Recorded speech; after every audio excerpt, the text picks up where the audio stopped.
အားလုံးမင်္ဂလာပါဒီနေ့တော့အမေရိကန်သမိုင်းအထွန်းကအထွက်ပြီးစကားပြောလာပါပြီအီရန်နဲ့ပတ်သက်ပြီးအီရန်စစ်ပွဲနဲ့ပတ်သက်ပြီးရောပေါ့နော်ဘာပြောလဲဆိုတော့အခုအီရန်ဘက်ကနေပြီးအမေရိကန်သမိုင်းအထွန်းကိုတဲ့ရှစ်သက်လာခဲ့ပါတယ်သူတို့ဒီစစ်ပွဲနဲ့ပတ်သက်ပြီးတော့ make a deal ဆိုတော့သူတို့ဘေးယူလုပ်ချင်ပါတယ်ဆိုတော့ကစစ်ပညာရေးအတွက်သူတို့နည်းနည်းလေးပေါ့နော်စစ်ပညာရေးလေးလုပ်ချင်တယ်ဆိုတဲ့သဘောမျိုးကန့်လန့်လာပါတယ်ဒါပေမဲ့အမေရိကန်သမိုင်းအထွန်းကဘာပြောလဲဆိုတော့မင်းတို့လည်းဖိုက်ချင်ကြတယ်ပေါ့မင်းတို့လည်းစစ်တိုက်ချင်ကြတယ်ငါတို့လည်းစစ်တိုက်ချင်တယ်အေးတိုက်ချင်တဲ့အတူတူချင်းပါတော့ဗောနော်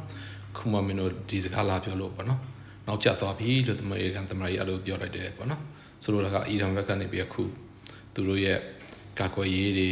ဒုံးကြီးတွေသင်္ဘောတွေလေယာဉ်တွေကမရှိတော့ဖြစ်နေပြီလေယာဉ်တွေကအားလုံးနှီးပါးလည်းဖြစ်စီခံထားပြီသင်္ဘောပေါင်းစီး20ကျော်လည်းဖြစ်စီခံထားပြီသူတို့ရေတပ်ဌာနချုပ်လည်းပြက်စီးနေပြီလေကြောင်ကလည်းမတက်ခိုင်းနိုင်တော့ဘူးသူတို့ missile ဆိုရင်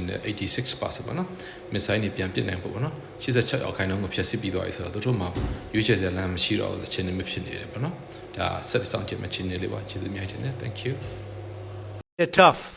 and they want to fight and they're calling they're saying how do we make a deal I said you're being a little bit late and we want to fight now more than they do